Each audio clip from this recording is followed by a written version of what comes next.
Sí, hay que presentar, por supuesto, a quien llevará la pauta en esta siguiente conferencia magistral y bueno, ya estaba hace un momento precisamente con nosotros, ¿no?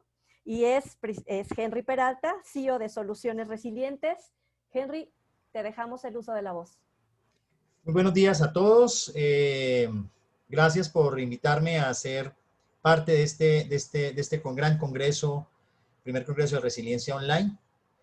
Para mí es un honor y felicitar a todos los que de alguna manera están aquí vivenciando este gran congreso y que espero sea de gran aprendizaje, ¿no? Entonces, me voy a permitir presentar precisamente a nuestra primera conferencia magistral y tengo el honor de presentar al maestro Gustavo Alonso Cabrera Rodríguez de la Secretaría de Relaciones Exteriores de México. Él es director general de Cooperación Técnica y Científica de la Agencia Mexicana de Cooperación Internacional para el Desarrollo de la Secretaría de Relaciones Exteriores. El maestro Gustavo tiene una licenciatura en Antropología Social de la Escuela de Antropología e Historia. También tiene una maestría en Gestión Cultural y Desarrollo Sostenible en el Instituto de Investigaciones Ortega Vasconcelos y además tiene un reconocimiento a miembro honorífico de la Sociedad Mexicana de Ingenieros del Distrito Federal de Xochimilco. También Gustavo cuenta con diversos cursos de especialización, así como una amplia experiencia docente en diversas instituciones mexicanas.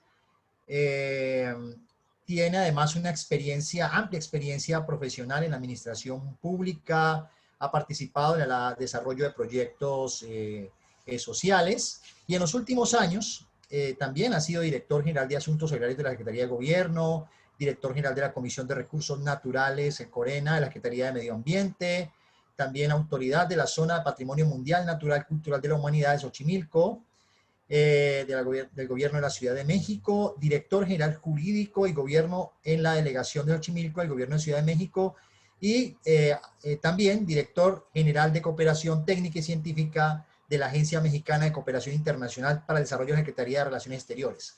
La conferencia que nos va a compartir el maestro Gustavo precisamente tiene que ver con uno de los aspectos, de los retos principales en materia de gobernanza de riesgo, de desastres, que es precisamente lograr el alineamiento y articulación de esfuerzos, objetivos, resultados, desde diferentes perspectivas e iniciativas, particularmente de las diferentes agendas globales vigentes como el Marco de Sendai, los Acuerdos de París, Agenda 2030, entre otros. Y es importante reconocer que estas agendas obviamente no compiten, sino por el contrario son complementarias y pueden ser integradas para alcanzar un desarrollo sostenible mucho más eficaz y eficiente y práctico para México y obviamente como un gran ejemplo hacia el resto de América Latina. Esta sesión es un espacio entonces ideal para abordar en la integración de estas agendas el concierto internacional para avanzar en la construcción de resiliencia y alcanzar el desarrollo empresarial en México. Esta conferencia se denomina la cooperación internacional en el desarrollo de una cultura de resiliencia en las micro, pequeñas y medianas empresas. Le damos la bienvenida al maestro Gustavo Alonso Cabrera, que nos va a acompañar con esta gran conferencia. Son tuyos. Muchas gracias a todos ustedes. Quiero retomar una frase muy utilizada en el ámbito nacional de machetazo a caballo de espadas. Estoy como director de cooperación técnica y científica, pero la tecnología, como dicen justificatoriamente algunos, a veces no tiene palabra. Y al reiniciar un módem de comunicación, es toda una gran aventura. Ofrezco mil disculpas a todos y cada uno de ustedes en el escenario de haberles hecho esperar un poco de más tiempo del que originalmente estaba previsto. Quiero iniciar un poco a manera de decir qué somos y qué hacemos, y lo digo muy respetuosamente. El tema tiene que ver con la cooperación internacional.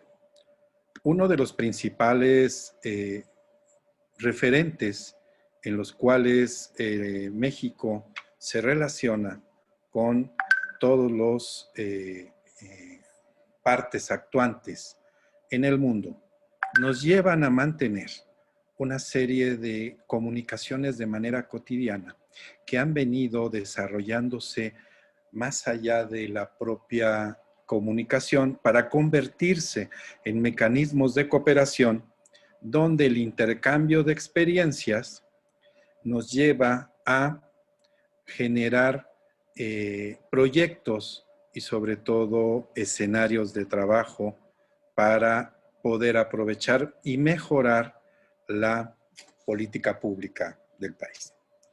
Esta cooperación internacional de manera natural se ha venido dando a nivel histórico. ¿Qué quiero decir a nivel histórico? México tiene una alta tradición de vínculos diplomáticos y de relaciones exteriores con todo el mundo. México ha asumido un papel muy importante en la medida de que se ha convertido en un embajador de paz, pero también en un escenario solidario ante situaciones difíciles, derivadas de hechos vinculados con acciones de gobiernos, como podrían ser los enfrentamientos bélicos, como también por las situaciones críticas derivadas y calamidades derivadas de fenómenos naturales. Por eso, de alguna manera, la posición de México en el mundo se convierte en un referente natural para poder establecer acuerdos que lleven a mejorar y a retomar muchas de las experiencias que han sido exitosas, tanto en el país como en otros lados, pero también cómo contribuir a mejorar el escenario mundial. Venimos de 2 o 3 décadas, llamémosle 3 décadas para ser más preciso, donde un modelo de economía nos llevó a escenarios de enriquecer y resaltar, principalmente, los puntos relacionados con lo individual. La realidad de los pueblos latinoamericanos y sobre todo en el caso de México y regiones colindantes de Centroamérica y países de Latinoamérica nos demuestran que el vínculo de una sociedad cuyo intercambio es el bien comunitario nos hace replantear cómo establecer vínculos de relación con nuestros contrapartes en el mismo continente. Nos enfocamos a desarrollar un tratado de libre comercio con Norteamérica que buscó y que obtuvo un beneficio a favor de sectores económicos que nos permitieron mantener una estabilidad económica, pero descuidamos en ciertos escenarios de carácter social lo que de alguna manera tenemos como un vínculo de compromiso con la comunidad.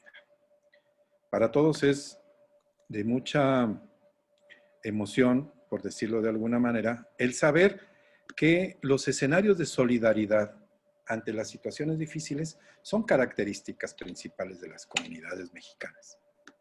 Pero entre escenarios donde el involucramiento es general, ha generado incertidumbre, tanto en México como en el mundo, con el escenario del COVID y del confinamiento y la pandemia que estamos viviendo.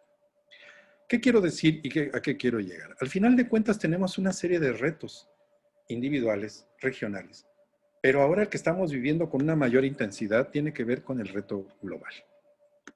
Y el reto global implica que las decisiones que se puedan tomar en cualquier región del mundo deben de ser aprovechadas en lo inmediato por otros escenarios y otras infraestructuras que pueden carecer de ese trabajo previo de experiencia. La tecnología, el uso del Big Data, por decirlo de alguna manera, y la inteligencia artificial, nos permite mantenernos comunicados de manera muy intensa y, por decirlo, como dicen las nuevas generaciones, online.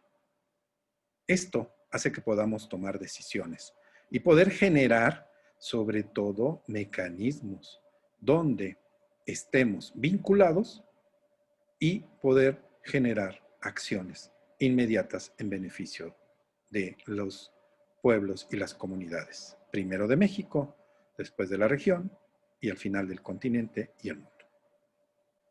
¿Cómo se involucra México en una agenda global? Al final de cuentas, todos tenemos referentes relacionados con cómo mejorar los mínimos de bienestar y obtener un beneficio de la sociedad como objetivo de cualquier autoridad y gobierno. El concepto de Estado moderno nos lleva a vincular a los diversos ejes del sector productivo, económico, social y cultural en una gran masa integrada que nos permite generar vínculos de comunicación, de coordinación y de participación.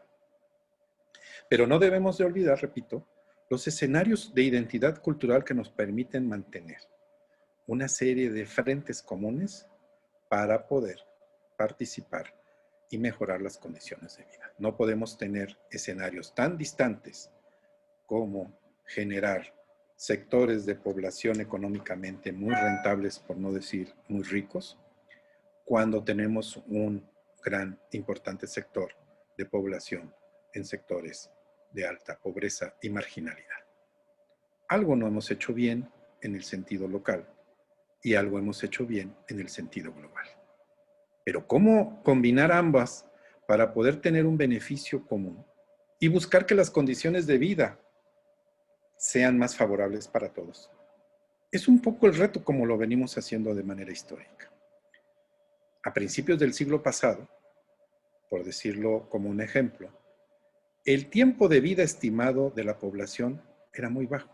Mejoraron las condiciones de salud, de alimentación, de educación, y ahora el tiempo estimado de vida se ha duplicado y tiene una tendencia cada vez más alta.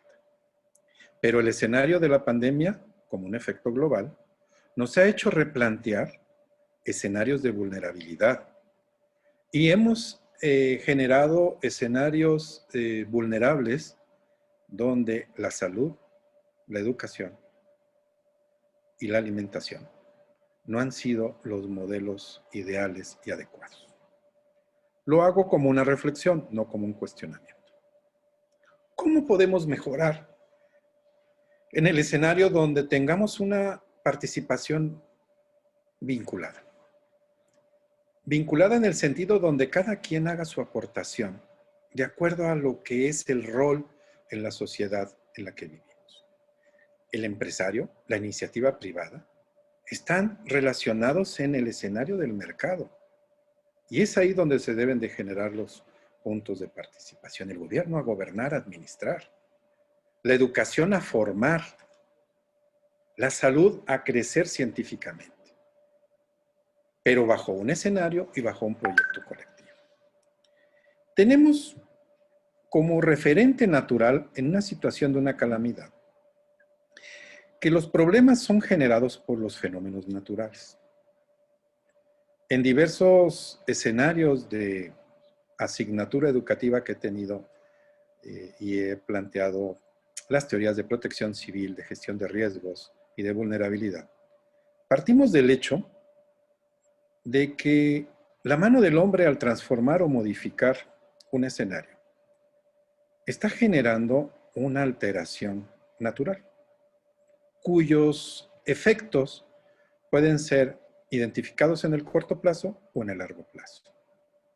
Lamentablemente, la dinámica de crecimiento poblacional junto con el crecimiento urbano de las ciudades ha hecho que en el caso de Latinoamérica no se tenga un efecto de planeación lo suficientemente actualizado para ir guiando y ordenando el crecimiento en condiciones más favorables, de infraestructura sobre todo.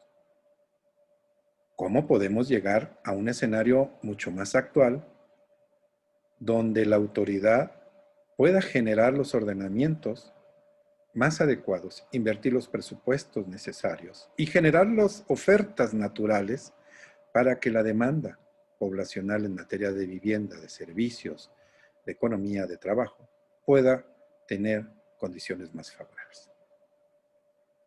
Tenemos décadas de arrastrar este desorden en México, urbano, desde el sentido de la demora. ¿Cómo poder contrarrestarlo? Primero, tenemos que vincular obligadamente al sector público y al sector privado en una estrategia. Segundo, involucrar al sector social como parte dinámica y activa. Y no echarle la culpa a escenarios de pobreza que orillaron a que comunidades se asentaran en escenarios de alto riesgo natural y de vulneración social. Los efectos climáticos han sido cada vez más evidentes en intensidad y sobre todo en afectaciones en lugares donde aparentemente no se generaban este tipo de fenómenos. A veces olvidamos que hay un principio hídrico que dice que el agua por gravedad va a bajar por donde siempre ha bajado. Y si encuentra algún obstáculo, hará todo por destruirlo porque su ruta y su camino es el que históricamente ha seguido.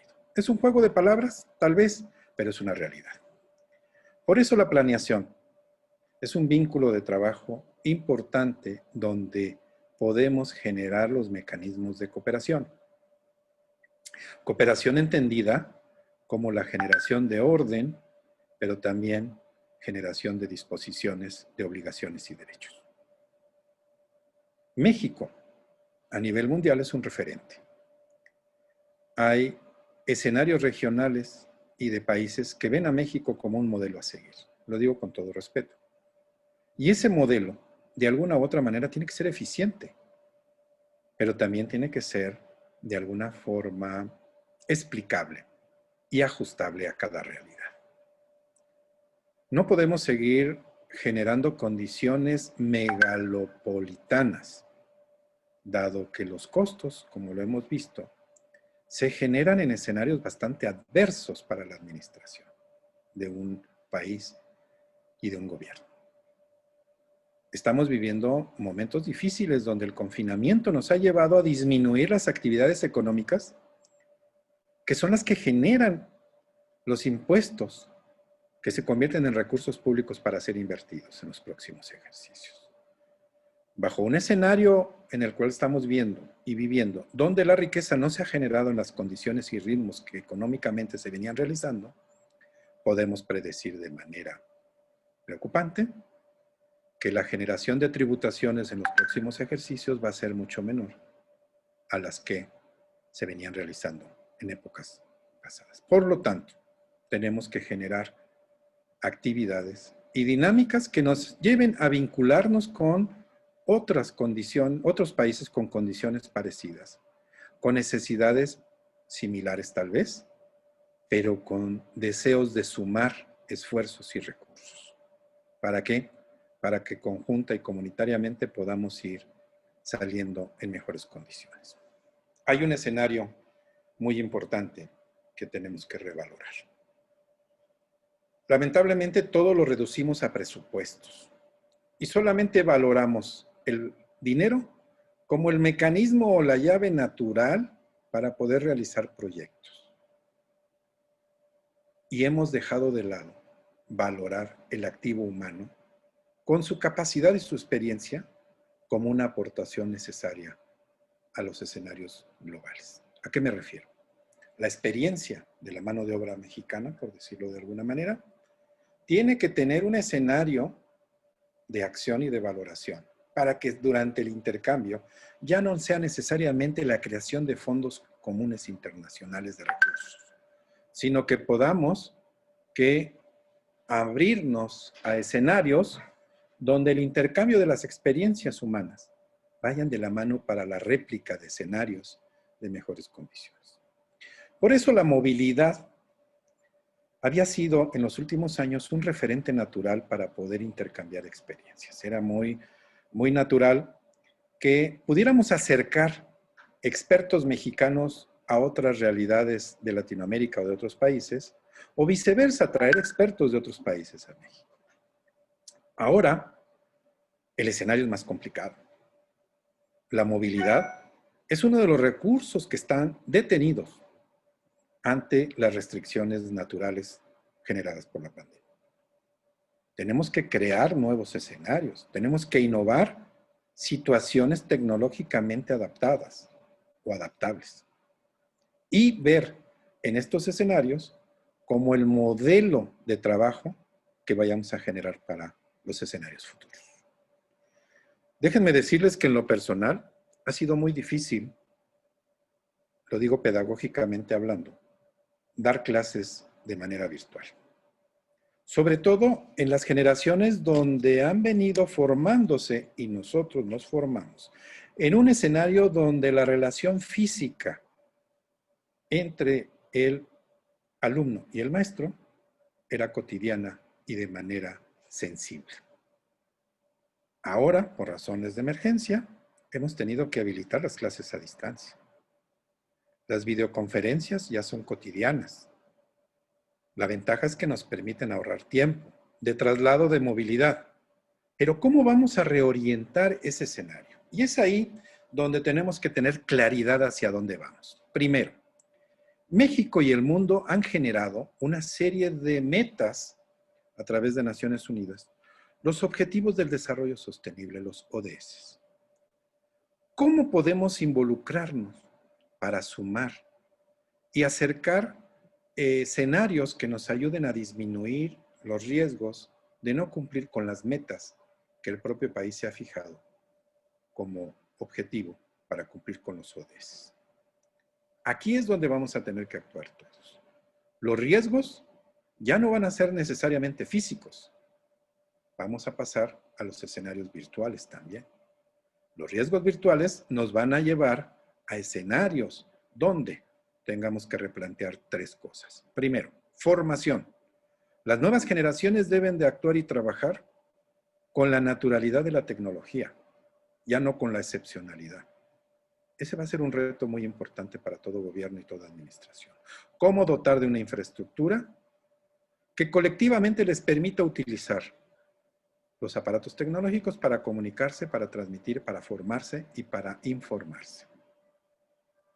Mientras tengamos estas diferencias tecnológicas donde haya lugares que se puedan comunicar rápidamente y donde haya otros lugares donde se tenga que recurrir a tecnologías que en teóricamente estaban rebasadas, como las clases a través de televisión, porque es el único escenario donde llega la información a los lugares más recónditos.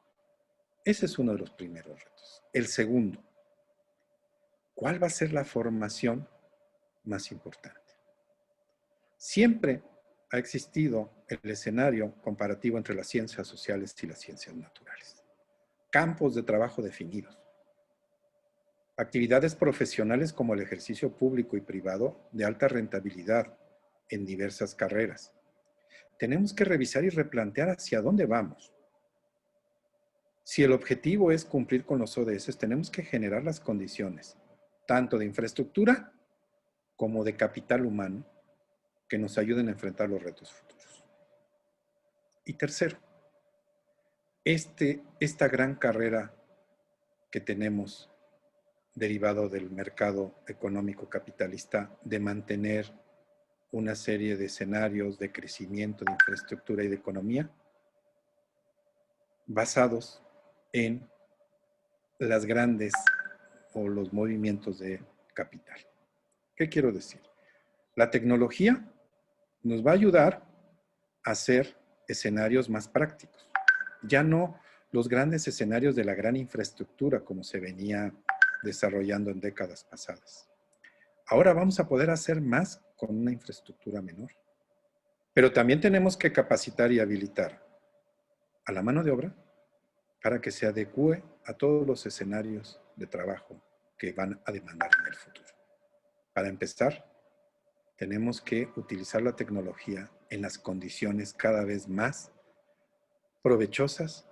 ¿En qué sentido? El Big Data nos permite manejar velocidad, volumen y variedad. Podemos tomar decisiones casi en línea, pero tiene que ser parte de nuestra actividad cotidiana. Y los riesgos van a dejar de ser naturales porque ahora los vamos a convertir en virtuales, dado que la dinámica nos va a generar ese tipo de actividad como un escenario cotidiano. Este es un poco el mensaje. México, ¿qué tiene que hacer? Reposicionar como lo viene haciendo. A nivel de Latinoamérica, este es el segundo año que México es el presidente pro tempore de la Asociación Latinoamericana de Países, donde lo que buscamos es homogeneizar estrategias y destinos. El uso de la tecnología aeroespacial nos ha llevado a encontrar intereses comunes. No necesariamente la tecnología aeroespacial nos lleva a formar astronautas. Lo aclaro porque muchas veces se entiende que la Agencia Espacial Mexicana está para formar astronautas. Es uno de sus muchos objetivos. El otro es cómo utilizar y cómo aprender y cómo reorientar lo que satelitalmente podemos desarrollar en cuanto a tecnología. Y de ahí nos falta mucho por aprender. Ese es uno de los campos que en los escenarios futuros. ¿Cómo podemos, no nada más como lo hacemos ahorita a través del sobreposicionamiento de imágenes satelitales, encontrar diversas capas de información que nos permite definir riesgos e identificar escenarios. O documentar escenarios de periodos en el mediano plazo. Segundo, ¿cómo transmitir nuestras experiencias? A través de cooperación, sí, pero en el escenario de cómo transmitir modelos exitosos en escenarios prácticos. Nada más hago un comentario. En los años 80 del siglo pasado, literalmente del siglo pasado, había una gran movilidad acerca de cómo poder acercar elementos y herramientas para que África, el continente africano, dejara de tener ese rezago en materia alimentaria y pudiera incorporarse de manera natural a escenarios donde la población pudiera tener acceso a los mínimos de bienestar como era la alimentación. México ha contribuido en una parte importante. ¿Cómo? Déjenme decirles que el proceso de nixtamalización ha sido aceptado desde hace ya una década más o menos en ciertos países de África como una actividad agroproductiva de alta rentabilidad, pero también de alto contenido y de valores nutricionales para la población.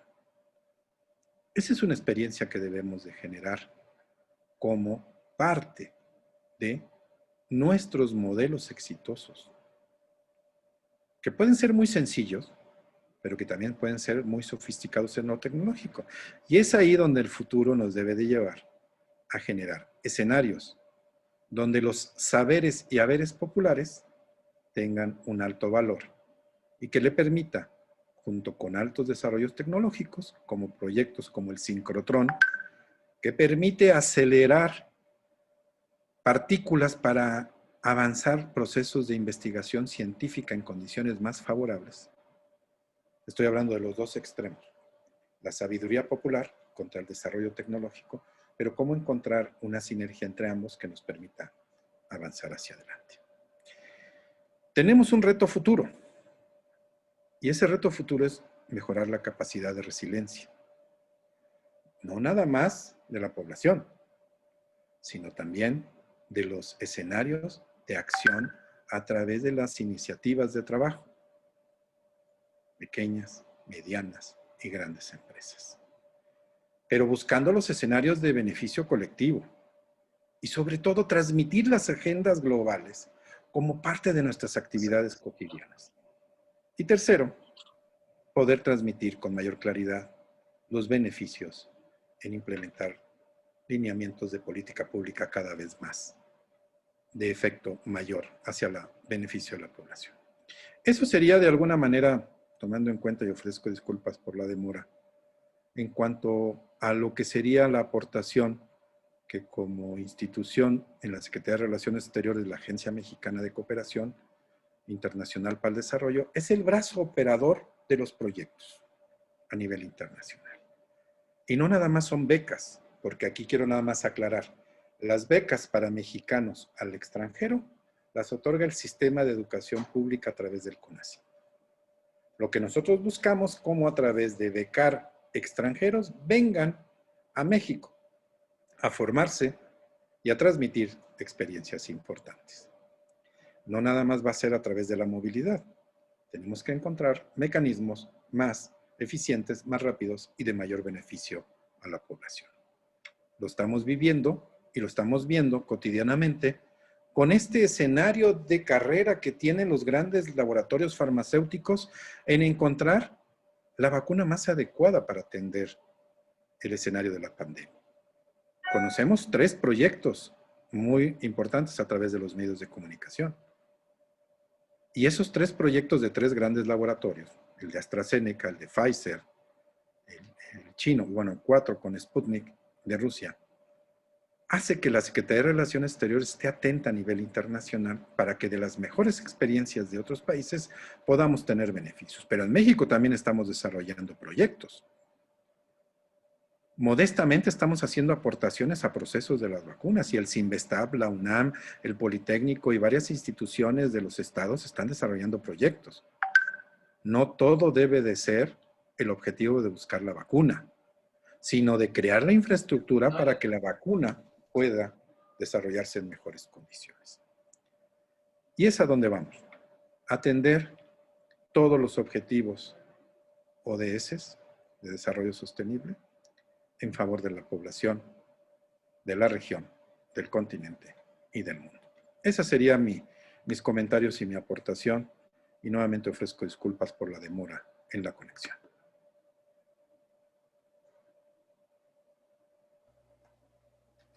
Bien, Henry, estamos o regresamos contigo por si hubiera alguna pregunta, algo más que agregar, por supuesto, y compartir. Bueno, muchas gracias, Gustavo, por tan importante aportación a este Congreso de Resiliencia Online. Yo quisiera destacar algunos de los puntos que tú has planteado para las personas que de pronto actualmente se conectan, y como expresar un poco la intencionalidad que tiene esto que nos has compartido el día de hoy, que considero muy importante, de cuál ha sido precisamente el papel de México como un referente a nivel internacional, a nivel, digamos, de las Américas específicamente, y también, ¿por qué no?, trascendiendo hacia el otro lado del charco, como decimos en Colombia. Se ha planteado, que yo considero un elemento fundamental en esta conferencia que has compartido. Hemos visto cómo México tiene un enfoque precisamente de embajador de paz y también de poder establecer vínculos solidarios con otros países, digamos, por el tamaño que tiene México, por la importancia que tiene en la región. Y que la cooperación internacional, como bien lo decías, se ha venido dando de nivel histórico, y México siempre ha estado ahí apoyando y de alguna manera innovando precisamente en diversos aspectos y en campos disciplinares. México se involucra también con una agenda global, como bien lo has planteado el día de hoy, con los ODS, con el marco de Sendai, con los acuerdos de cambio climático. Algo importante que mencionaste también ahí, tiene que ver con el tema urbano, ¿no? Con la manera en cómo estos escenarios de pobreza, de riesgo que se pueden generar, pues también está dentro de los elementos de discusión. Hablas también, y creo que es un elemento fundamental, de escenario de pandemia, ¿sí? Nos permite, y ese es el mensaje que tú dejas, replantear la relación sociedad-sociedad y sociedad-naturaleza, porque se está develando precisamente esas grandes fragilidades que tenemos en esa relación, y que de alguna manera la pandemia nos ha puesto de manifiesto y nos está diciendo, ojo, que tenemos que mirar cómo nos relacionamos entre seres humanos, pero también cómo nos relacionamos con la naturaleza. Satisfacer las necesidades básicas es un aspecto fundamental para crear resiliencia, tú lo dijiste, y eso va precisamente enfocado con lo que has planteado, que está relacionado con el cumplimiento de los ODS, y planteas unos lineamientos para crear resiliencia. Primero, involucrar al sector social, ¿sí?, como un elemento fundamental para poder hacer frente a esto. Segundo, articular esfuerzos entre los sectores públicos y privados, que es un poco lo que estamos intentando desarrollar aquí con este congreso, con la alianza de Arise, con Naciones Unidas, con la participación de los gobiernos, y específicamente el gobierno de México. Reducir los conflictos, precisamente asociados precisamente a inadecuada relación sociedad-naturaleza, que finalmente se ven abocados o se ven materializados en el uso del suelo, por ejemplo, en zonas de alto riesgo. Tú planteas algo fundamental en esto, que es la planificación como un elemento fundamental para hacerle frente a la realidad actual. Y en la medida en que podamos planificar ese futuro, o sea, hacerle frente al presente, pero planificar el futuro, la resiliencia se convierte en ese instrumento poderoso para hacer la gestión prospectiva del riesgo y la gestión prospectiva del desarrollo, ¿no? También planteas que es necesario, y es un poco lo que plantean los ODS, que nadie se quede atrás. Y ese que nadie se quede atrás tiene que ver, y lo has dicho muy bien acá, es valorar el activo humano. A veces no valoramos, o sea, no solamente es plata, recursos, dinero, sino que es los seres humanos como personas con las potencialidades y las capacidades que a veces están dormidas, y que queremos de alguna manera con este congreso despertar, que tenemos capacidades, y por eso la resiliencia, a diferencia de la vulnerabilidad, es algo positivo y propositivo. Entonces, valorar el activo humano para enfrentar las crisis de manera contundente, y precisamente esos retos globales, locales, y también yo diría los retos que nos plantea este actual clima cambiante. También planteas otros elementos fundamentales frente allá. Los escenarios de la educación virtual, como hemos visto, han cambiado. Hoy estamos precisamente viviendo esa esa misma, lo estamos vivenciando en carne propia, han generado precisamente una ruptura, tú lo dices, una ruptura física entre el educador educando y educando educador, ¿cierto? Y esto genera un gran reto para lograr cómo desde la virtualidad podemos desarrollar procesos de educación que puedan ayudar a fortalecer precisamente lo que veníamos haciendo. O sea, hoy vivimos más que una nueva normalidad, una nueva realidad que nos reta a eso. También planteas que hay que establecer cuáles deben ser los tipos de formación más importantes para cumplir los ODS, precisamente como un elemento fundamental para eso, y cómo enfrentar la globalización del ser, del hacer, en el marco de los nuevos repertorios tecnológicos que hoy nos plantea la virtualidad, ¿no? Ese es un gran reto. Y por último, quiero destacar algo que me parece fundamental de lo que has dicho en este ejercicio, es que debemos lograr sinergias entre la sabiduría popular, ancestral, comunitaria, con la tecnología, con el saber científico, técnico, que a veces, digamos, de alguna manera se encuentran aislados y que parte de este proceso mismo de globalización nos tiene que llevar a mirar, a valorar el saber popular, pero también articularlo con el saber técnico. Paulo Freire, educador popular, decía, nadie lo sabe todo, pero tampoco nadie lo ignora todo. Y en esa medida tenemos que entonces empezar a mirar cómo se generan esas sinergias positivas y propositivas para valorar ambos saberes. Y también planteas que es necesario mejorar la capacidad de resiliencia tanto de la población, y algo fundamental aquí que hace parte precisamente y que a veces no tenemos en cuenta es fortalecer esas iniciativas de la pequeña, mediana y gran empresa que de alguna manera pues, son las que mueven la economía en los países. Y algo fundamental que tú planteaste aquí es transmitir con mayor claridad los beneficios de la aplicación de los ODS. Creo que nos falta un trabajo muy grande por desarrollar en ese aspecto, y creo que desde lo que ustedes hacen en esta gran secretaría que tú coordinas, desde el punto de vista de ciencia y tecnología, pienso que el conocimiento se debe poner al servicio de las comunidades de todo tipo, precisamente para que las decisiones de los gobiernos y del sector privado pues sean decisiones mucho más acertadas, decisiones conscientes, para dejar de seguir negando el riesgo, para dejar de obviarlo y precisamente convertirnos todos digamos, en agentes de cambio. Yo plantearía que con esto estas son digamos, lo que yo he podido captar de tu presentación. Me gustaría mucho, ya para finalizar, vamos a ver aquí, creo que hay una pregunta. Dice acá, buenas tardes, desearía Cecilia Adriana Russell de Perú. Desearía que sobre el planteamiento de los riesgos virtuales versus riesgos naturales, si podría ampliar eso. O sea, que ella quisiera saber un poco sobre cómo poder hacer eso. Claro que sí. Fíjense que hemos evolucionado generacionalmente muy rápido en ciertos escenarios de la tecnología, del Internet o la Internet, y de estos desarrollos de lo que se le llama el Big Data y el Machine Learning. Cuando me refiero a riesgos virtuales contra riesgos naturales, es que de alguna manera los riesgos naturales han sido identificados y medidos ya por la sociedad. Y los riesgos virtuales los estamos empezando a vivir. Soy profesor de asignatura de la carrera de licenciatura en Relaciones Internacionales en una institución pública de la Ciudad de México.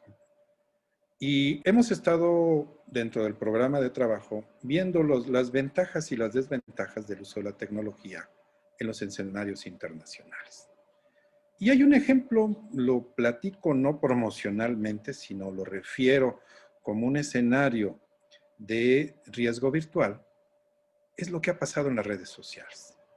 El uso de la información, el abuso de la información y la disposición de datos para poder manipular y generar escenarios que pudieran beneficiar o perjudicar a ciertos sectores. Entonces, adicionalmente a la gestión de riesgos de los escenarios naturales, los aspectos físicos y la vulnerabilidad natural de un espacio físico, tenemos que sumarle ahora los escenarios de riesgos virtuales. Por ejemplo, ¿qué pasaría? Lo conocemos como fake news, pero ¿qué pasaría si de repente se genera un posicionamiento de este congreso, de este seminario, de esta reunión, de este simposio, sobre ciertos puntos que van en contra de algo, un objetivo particular.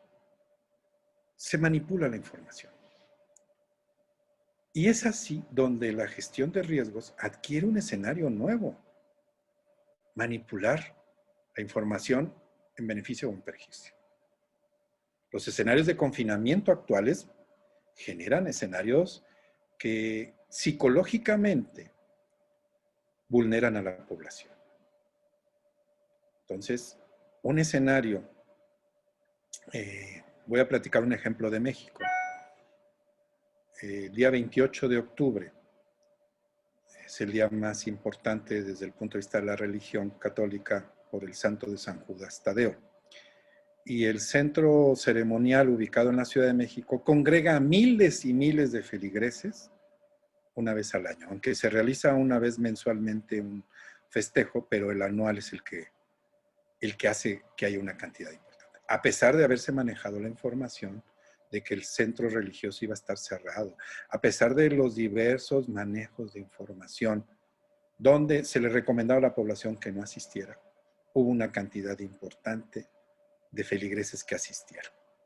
Y que eso podía haber generado un escenario de catástrofe en la medida que no falta que una consigna o un rumor pudiera haber generado un escenario de riesgo en el cual pretendía la población penetrar de manera violenta al templo religioso. Las autoridades religiosas tomaron la decisión de abrir el templo ante un posible escenario de conflicto. El 12 de diciembre próximo se festeja es otro festejo religioso importante para la Ciudad de México, para el país, para la región, para el continente. Se celebra religiosamente la Virgen de Guadalupe. Se ha estado utilizando los diversos medios de difusión y de redes sociales y de comunicación para avisarle a la población de que no salga, que utilice otro tipo de agradecimientos religiosos muy locales. No tiene que peregrinar hacia el santuario, porque va a estar cerrado. Entonces, ese es un poco el escenario de los retos virtuales. Cómo trabajar la información y los datos que pueden llegar a manipular o a informar a la comunidad. Ese es el escenario al que yo me refiero. La suma de riesgo es alta por la intención en la que se pueda manejar la información. Mientras, estamos en el escenario de las fake news como una disculpa, cuando en realidad no sabemos la intencionalidad de la generación de las noticias en ciertos sectores, y dado que la Internet y las redes sociales es nuestro mecanismo inmediato de información, lo recibimos de manera natural e inmediata y llega ya a formar parte de nuestras actuaciones de modo de vida cotidiano. Esa es la parte que me refería. Espero que, un poco larga la explicación, pero espero que haya cubierto la expectativa del planteamiento. Muchas gracias, Gustavo. Recuerden, por favor, que pueden hacer las preguntas en vivo a nuestro gran conferencista que nos está hablando precisamente sobre estos temas tan importantes y tan vigentes hoy en tiempos de pandemia. Voy a leer un comentario de Arturo Cárdenas, donde dice: revalorar la persona y su experiencia. La experiencia está diversificada en jubilados, en jóvenes, ocupados y sus encuentros como oportunidades de vínculos sinérgicos, nos plantea Arturo Cárdenas. Una pregunta que surge desde Colombia para Gustavo, dice: ¿cuál debe ser realmente el objetivo de la cooperación internacional para la resiliencia? ¿Viste la resiliencia como algo positivo, propositivo, que permite crear oportunidades? ¿Cuál creerías tú desde tu experiencia que deberían ser ese objetivo fundamental de esa cooperación internacional para crear resiliencia? Porque normalmente hay cooperación internacional para la ayuda humanitaria, hay cooperación internacional para el desarrollo, pero hoy nos están diciendo que, y en el marco de este congreso estamos hablando de la cooperación internacional para la resiliencia. ¿Cuál es tu apreciación sobre eso, querido Gustavo?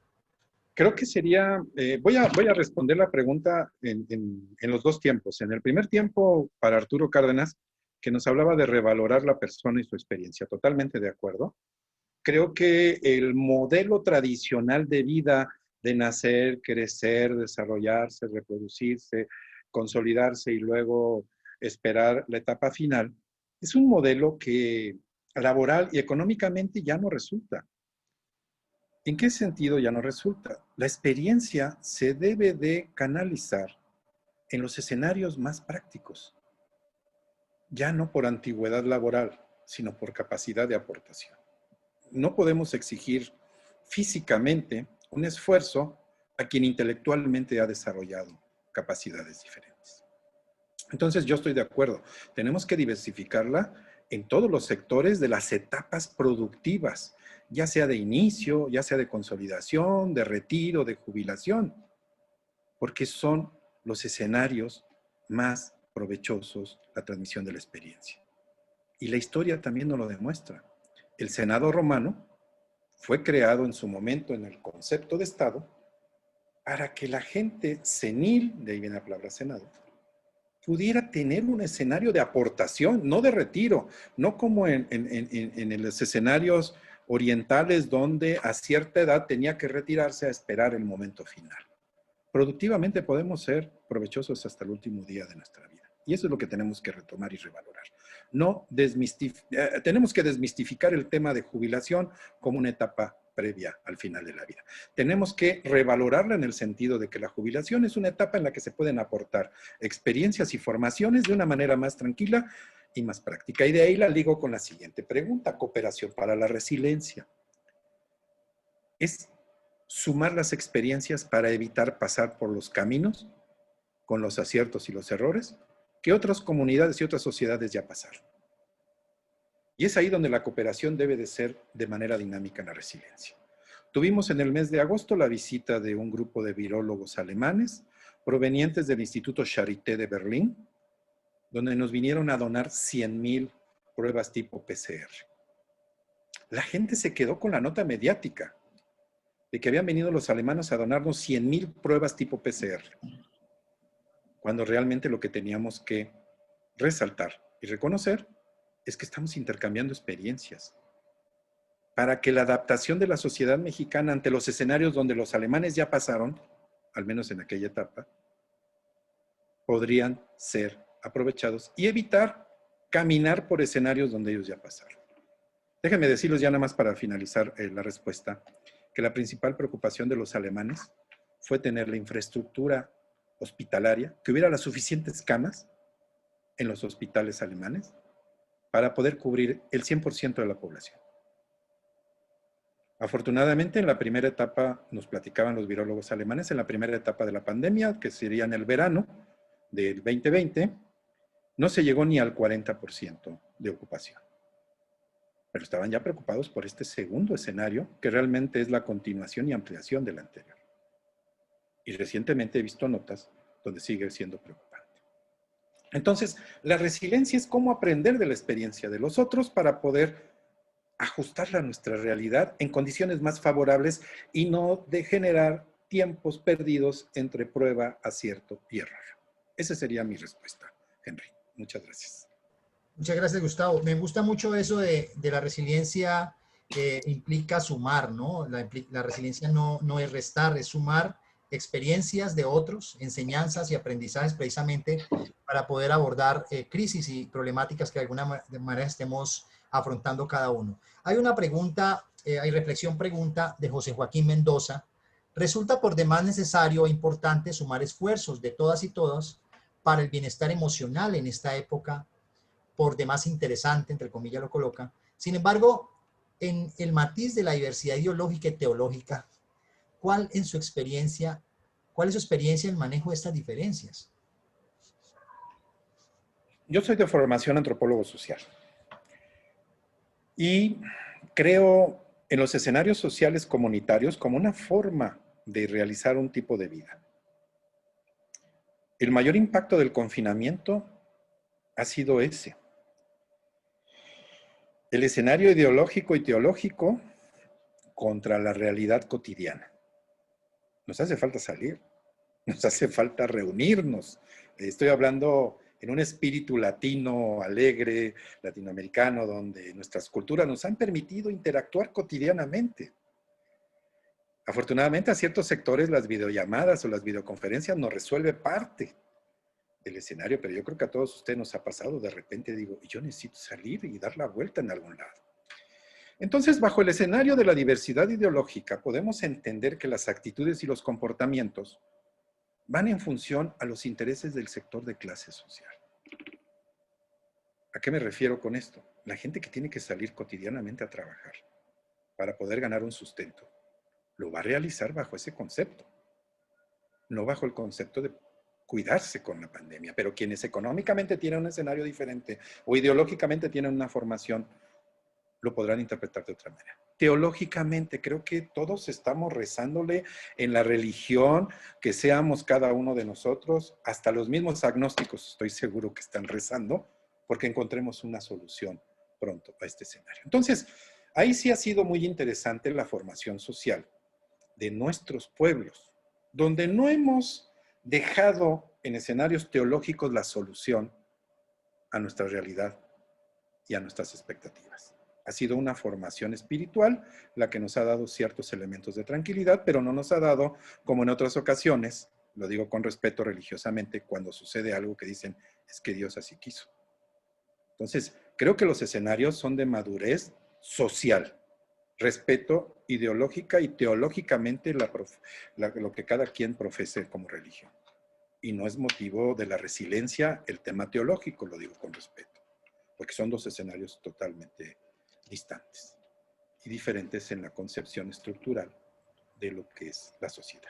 Esa sería mi reflexión sobre la pregunta de José Joaquín Mendoza.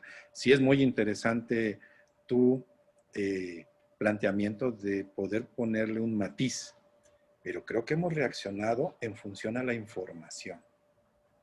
En México, todos los días a las 7 de la noche, está un subsecretario, viceministro, según sea el caso del país, informando el número de casos nuevos, el número de casos contagiados o internados y el número de casos que fallecieron.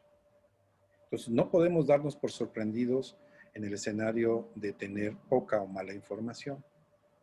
Las condiciones políticas de una realidad social siempre van a generar polémicas, pero al final de cuentas la información ahí está.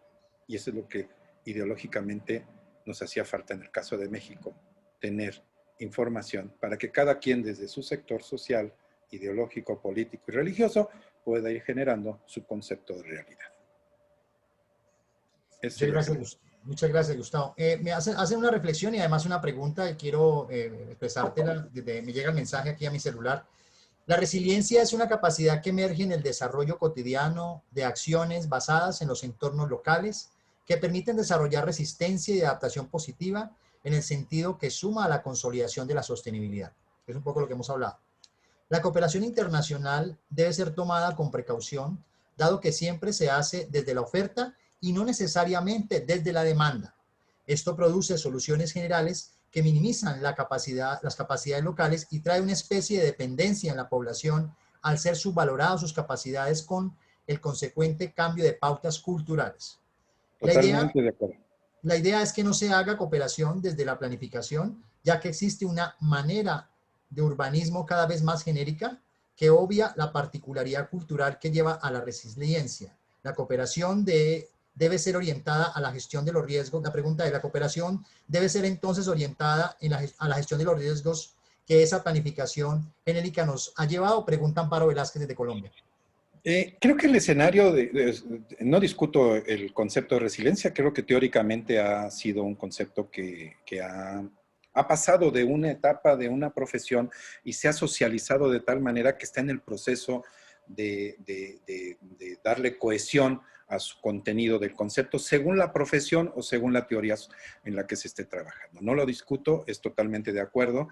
La cooperación, en efecto, que venimos de un escenario donde la dualidad económica hacía países pobres y países ricos. Y la cooperación se daba como un acto generoso en aquellos países que tenían una capacidad económica, industrial y de infraestructura mayor sobre los que tenían o tienen una infraestructura menor.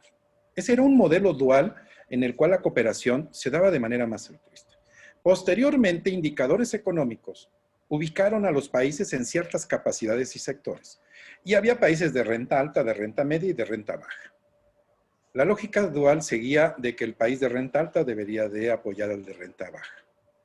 México se encontró en la década pasada en un escenario en donde dejamos de ser beneficiarios de la cooperación en el sentido de recibir, porque nos convertimos en un país, según la OCDE, en un país de renta media. Y por lo tanto, nos volvíamos no nada más receptor, sino también nos volvíamos en el escenario mundial de la cooperación en un país otorgante o en un país que puede dar la cooperación. Bajo ese escenario se creó la Agencia Mexicana de Cooperación Internacional y se le dio cuerpo a través de la creación de la Ley de Cooperación Internacional. Ya no eran escenarios altruistas y de ayuda humanitaria, sino más bien era generar proyectos vinculados a todos los sectores de las actividades de una sociedad, de un país, en función a las necesidades y los escenarios de otros países. Por lo tanto, el escenario de la oferta y de la demanda se debe de plantear de manera paritaria. ¿Qué sentido es paritaria? En igual condiciones. Cuando nos sentamos a platicar con Japón sobre el 2021 en el escenario de cooperación, ponemos en la mesa cuáles son nuestras demandas, pero también ponemos en la mesa cuáles son nuestras ofertas. Y ya depende de un proceso de negociación, de consultas intergubernamentales, la que nos permite ir precisando y definiendo en ciertos temas. Lo digo honestamente, en esta reunión, el año pasado tuvimos diferencias serias con Alemania, porque Alemania necesitaba, dentro de su programa de cooperación, intervenir en sectores relacionados con la energía. Y México el año pasado tenía una posición muy clara. No podíamos tocar los temas de energía en medida de que había un proceso de reestructuración de la política económica en materia de energía. Y fue difícil, pero ese es el escenario de mejor condición de la cooperación, en un escenario paritario, en un escenario de iguales en cuanto a la oferta y la demanda, no en un escenario filantrópico altruista de que te voy a dar lo que tú no tienes. Ese sería mi comentario, Henry. O sea que podríamos decir que la resiliencia lo que está promoviendo más es pasar del asistencialismo a la autonomía. Sí, en el sentido de que la resiliencia estamos dejando de utilizarla como un concepto nostálgico de lo que ya no tenemos, por un concepto dinámico de lo que vamos a poder hacer a partir de ahora. La pandemia nos está planteando ese escenario. ¿Cuál va a ser el nuevo paradigma?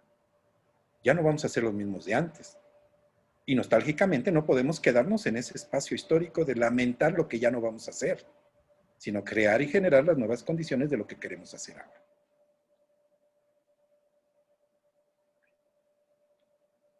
Otra pregunta que hacen es, desde tu perspectiva, ¿por qué es importante la vinculación, la articulación del sector público y privado precisamente para asumir estos grandes retos que estamos planteando? Es un mundo global, un mundo con pandemia, un mundo donde hay conflictos sociales, económicos, políticos. ¿Por qué es importante para crear resiliencia esa vinculación, desde tu perspectiva? Creo que los escenarios neoliberales y de las políticas globales hicieron que se rompieran mucho las divisiones naturales entre el sector empresarial y el sector gubernamental. Al menos estoy hablando del caso de México, donde se mezclaron ambas actividades como un escenario natural y cotidiano. Los riesgos y los beneficios de ciertos sectores fueron evidentes. También los descuidos y los abandonos a otros sectores fueron evidentes. Nuestro principal problema al inicio de la pandemia es que la infraestructura hospitalaria estaba en condiciones lamentables de abandono, de falta de medicamentos y de falta de infraestructura. Sobre la marcha y sobre la emergencia se han tenido que generar escenarios emergentes. Ha tenido que restringirse austera y administrativamente otros escenarios. Pero al final de cuentas, lo que buscamos en el escenario resiliente y de la cooperación es cómo transmitir estas experiencias.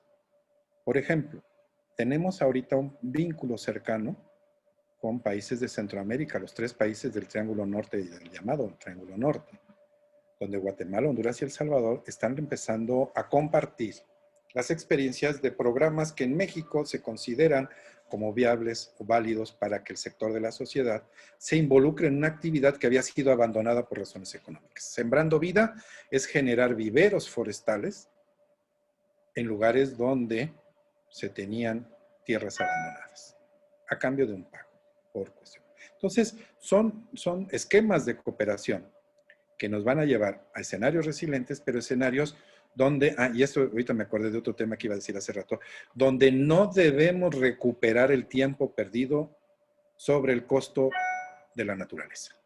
Hemos avanzado mucho en políticas ambientales e industrialmente buscamos una reactivación, pero no a cualquier costo. Ese debe ser un compromiso social que todos debemos de tener claro y anteponerlo en los escenarios de oferta y demanda de la cooperación.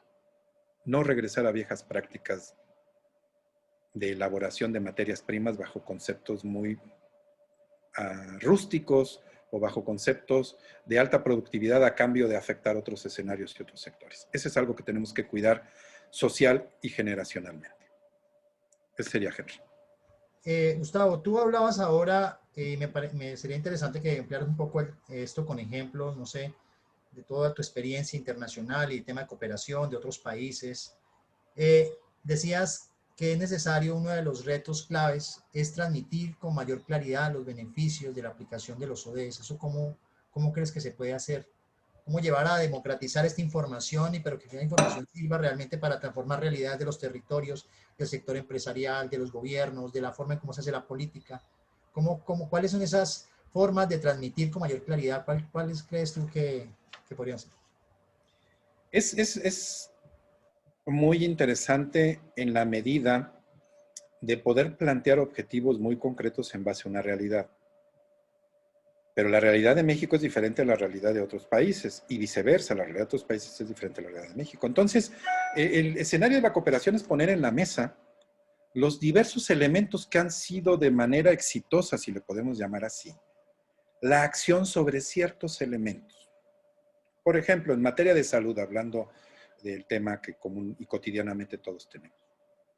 La iniciativa que México presentó en Naciones Unidas de que debe de haber un escenario equitativo y general para recibir los beneficios de aquel país o aquella industria farmacéutica que sea la primera en aportar la vacuna COVID, ha sido la iniciativa mexicana más votada en Naciones Unidas. O sea, debemos de encontrar escenarios de interés colectivo, no de interés particular. Eso nos llevó a que diversos países ofrecieran al mundo, el caso de Rusia fue el más mediáticamente conocido, su vacuna Sputnik la ofrece bajo ciertas características y condiciones en la fase 3 para que países de Latinoamérica también sean parte de la prueba. Bueno, de alguna manera ese es hacia donde vamos, hacia cómo socializar comunitariamente los beneficios de algo que en el pasado podíamos interpretarlo que iba a llegar al momento en el que aquella población que tuviera el recurso económico para comprar una vacuna, como fue el caso del H1N1, la influenza, lo hiciera de manera prioritaria. No, debemos de tener como práctica de la cooperación que es el beneficio común, es el beneficio de la población. Ese sería, Henry, mi comentario. Muchas gracias, Gustavo. Aquí tenemos otra pregunta, ya vamos a ir cerrando este espacio tan interesante, dialogando con el maestro Gustavo. Dice, de Luis Armando Pérez, maestro Gustavo, este tipo de cooperación tanto internacional o nacional, los recursos se administran bajo un criterio prioridad, bajo la estandarización, como un ejemplo, como la herramienta de la administración de emergencias, el sistema de comando de incidentes. Híjole, perdón, es que se medio corto. ¿Me podría repetirla, Henry? Okay, claro. Aquí está preguntando, maestro Gustavo, este tipo de cooperación, tanto internacional o nacional, los recursos se administran bajo un criterio o prioridad. Dice aquí, lo están estandarizando. O sea, que si estandarizan esos criterios, como un ejemplo, ponen la herramienta de administración de emergencias, el sistema comando de incidentes. Creo que tenemos que encontrar escenarios comunes y ese es un poco hacia donde creo que va la pregunta que nos hace. Por ejemplo, México ha establecido, y no lo pongo como un ejemplo soberbio, sino lo pongo como el ejemplo que yo conozco. Ha establecido comunicación mucho más precisa con todos los países de las islas del Caribe, con países integrantes del CARICOM, porque buscamos generar un sistema de alertamiento temprano de fenómenos hidrometeorológicos a favor de todas las comunidades. Y hemos encontrado disposición pero también tenemos elementos que nos han ido deteniendo el proceso de generar un proceso de homologación. No quiere decir con esto que México es el que llegó con la idea, no, sino lo que buscamos es cómo generar condiciones de eficiencia en los escenarios de cooperación. Y hemos involucrado, y cuando me refiero a hemos, ahora sí me refiero a todos los países de Centroamérica, del Caribe y de Sudamérica, en ir aportando información del sistema de alertamiento vulcanológico y con información de las agencias espaciales, informaciones climáticas, donde podamos acceder a través de este aparatito llamado smartphone o teléfono inteligente, empezar a recibir grandes cantidades de información con los riesgos virtuales que yo mencioné hace rato. Por eso la ética es uno de los puntos más importantes a desarrollar en el escenario de la cooperación tecnológica. ¿Para qué vamos a cooperar y hacia quién vamos a beneficiar? Si el sistema de alertamiento regional funciona, estoy seguro que podamos tomar las previsiones del caso para salvar cada vez más vidas y evitar asentamientos en escenarios donde tradicionalmente se generan las calamidades o los desastres posteriores a un fenómeno natural. Sí, Henry. Bueno, maestro Gustavo, quiero agradecerle en nombre de todas las personas, organizadores de este primer Congreso de Resiliencia Online, la participación, su conferencia, su tiempo, su sabiduría, sus respuestas a estas preguntas complejas que no son fáciles, que de alguna manera creo que nos aportan a todos en ese entendimiento de cómo la cooperación internacional puede servir precisamente para el desarrollo de una cultura de resiliencia en diversos aspectos, tanto en lo territorial como en la pequeña y mediana empresa. Maestro, muchas gracias por su tiempo y espero que podamos continuar más adelante conversando con usted sobre estos temas tan interesantes.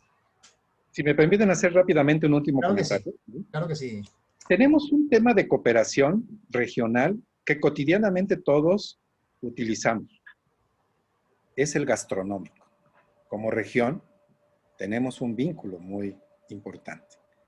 Y yo quiero seguir cooperando con Costa Rica para comer gallo pinto, con Colombia para comer un platito criollo, con Sudamérica para poder comer arepas, con Argentina un buen churrasco, con Uruguay un buen vino, con Perú un buen pisco. Ese es un escenario de cooperación que no debemos de perder y que debemos de fomentar. Lo digo con el respeto del comentario, pero con el cariño para todo Latinoamérica.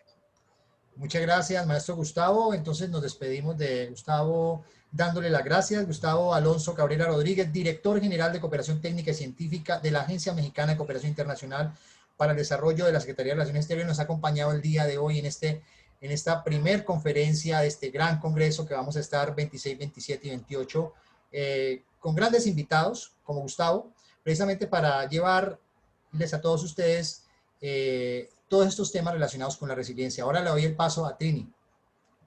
Así es, Henry, muchísimas gracias también a ti por llevar este diálogo para todos nuestros invitados y pues seguiremos en contacto en las siguientes conferencias contigo, Henry Peralta. Muchísimas gracias. Si me permiten agradecerle puntualmente a Gustavo Cabrera. Te mando un fuerte abrazo, Gustavo, y próximamente te va a buscar uno de mis compañeros la semana entrante. Y aquí está tu casa y la casa de todos los que nos escuchan. Quiero mandar un mensaje en el sentido de que han estado apareciendo mensajes para que se registren y podamos emitir las constancias en cada uno de los segmentos. Si no se registran, no va a haber constancias. Las constancias, porque luego nos preguntan quién la avala, como comentábamos, la va a avalar la Coordinación Nacional de Protección Civil y estamos muy resilientados. Gracias, Gustavo. Te felicito y aquí están muchas felicitaciones desde Ecuador, desde Perú y a quienes todavía no hemos desayunado, pues toda esa gama gastronómica nos abrió el apetito. Pues muchas gracias, Gustavo, qué espectacular ponencia, felicidades. Gracias. Y eso que ya no hablé de las baleadas en Honduras, ¿eh? Bueno. Muchas gracias. Estamos en contacto, Gustavo. Un fuerte abrazo. Muy amable, ¿eh? Igualmente, salud y bienestar para todos, por favor. Gracias. Gracias.